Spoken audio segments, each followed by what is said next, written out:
વાત કરી લઈએ તો સોનામાં રેન્જ બાઉન્ડ કારોબાર રહ્યો છે અને જ્યાં કોમેક્સ ઉપર ભાવ $2620 પાસે રહ્યા છે. સ્થાનિક બજારમાં જો નજર કરી લઈએ તો લગભગ 76,500-600ની આસપાસ કારોબાર જોવા મળી રહ્યો છે. તો લીલા નિશાનમાં કારોબાર, પરંતુ એક ફ્લેટ ટુ પોઝિટિવ મોમેન્ટમ જેવું આપણને આજે સોનાની અંદર દેખાઈ રહ્યું છે. ઉલ્લેખનીય છે કે વર્ષના ઉપલા સ્તરેથી સોનાની કિંમતોની અંદર ઘણો ઘટાડો આવી ગયો છે, પણ 2024માં સોનાની કિંમતોમાં આશરે 28% આ કિંમતો જે છે એ વધતી દેખાય છે.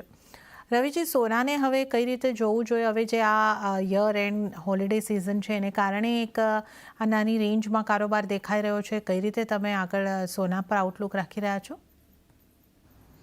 ઝડપથી રાઇટલી તમે પોઈન્ટ આઉટ કરો. બેસિક વાત છે કે કોઈ ખાસ મેજર જોઈએ તો એ આઈએનઆરમાં થોડી વોલ્ટાલિટી હતી, પણ ડોલર ઇન્ડેક્સ થોડું હાઈ પર જ છે અને ટ્રેઝરી સૌથી મોટું કન્સર્ન ઊભું કરી રહી છે. જ્યારથી લાસ્ટ જે ફેડની પોલિસી ખતમ થઈ ત્યારથી જોઈએ તો મીન્સ ફેડ ની વોચ ટૂલ છે એ પ્રમાણે આઈ થિંક જે ઇન્ટરેસ્ટ રેટ કટ છે એની પ્રોબેબિલિટીની એક અનસર્ટનિટી ચાલે છે.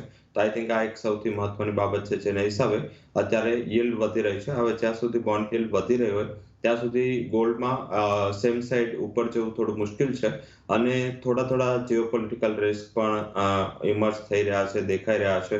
અને આઈ થિંક જે રીતે રશિયા ફરીથી એગ્રેસિવ થયું છે, તો આઈ થિંક આ એક સિચ્યુએશન જોતા એવું લાગી રહ્યું છે કે એક ઇકોનોમિક અનસર્ટનિટીઝ પણ છે અને 20ના જ્યારે યુએસ પ્રેસિડેન્ટ નવા શપથ લેશે ત્યાં સુધી કોઈ મેજર ક્યુ આવવાની છે નહીં. So I think third and fourth week would be a very crucial for entire year outlook. તો I think મને એવું લાગી રહ્યું છે કે અત્યારે થોડું કન્સોલિડેશન મોડમાં હશે. હાલાકી આજે જે રીતે જીઓપોલિટિકલ રિસ્ક અને કન્ડિશન દેખાઈ રહી છે એ આધારિત બાય કરીને ચાલુ બેટર એડવાઇસ હોઈ શકે છે. 76,400 આસપાસ ખરીદી કરો, 76,120 નો સ્ટોપ લોસ અને 76,900 સુધીનું ટાર્ગેટ તમને ઇન્ટ્રાડેમાં જોવા મળી શકે છે. ઓકે, તો સોનામાં અહીં આગળથી ઇન્ટ્રાડેમાં ખરીદી કરીને ચાલવાની સલામતી દેખાઈ રહી છે. 76,400ની આસપાસથી સોનામાં ખરીદી કરીને ચાલો. 76,120નો સ્ટોપ લોસ અને 76,900ના ટાર્ગેટ તમને ઇન્ટ્રાડેની અંદર બનતા દેખાઈ શકે છે. તો ઇન્ટ્રાડે માટે સોનામાં ખરીદી કરીને ચાલો.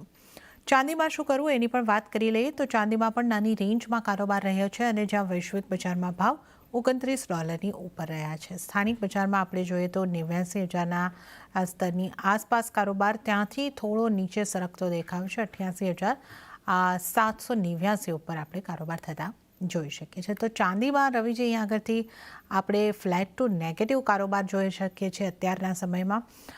કઈ રીતની ચાંદીમાં તમારી સલાહ રહેશે? ઝડપથી સિલ્વરની વાત કરીએ તો ત્યાં લગાતાર જોઈએ તો એક કન્સોલિડેશનનો માહોલ છે ને જ્યારે ટેસ્ટ કરી લેવલ હવે થોડું કન્સોલિડેશન થઈ રહ્યું છે. બેઝિકલી સિચ્યુએશનમાં ખાસ કોઈ મેજર ચેન્જ નથી. જે ચેન્જ છે એ છે કે પર્ટિક્યુલર કાલે જે ચાઇનાના મેન્યુફેક્ચરિંગ આંકડાઓ આવવાના છે એ ખાસા ઇમ્પોર્ટન્ટ રહેશે. 50.30ની સામે 50.30 એક્સપેક્ટેશન્સ છે.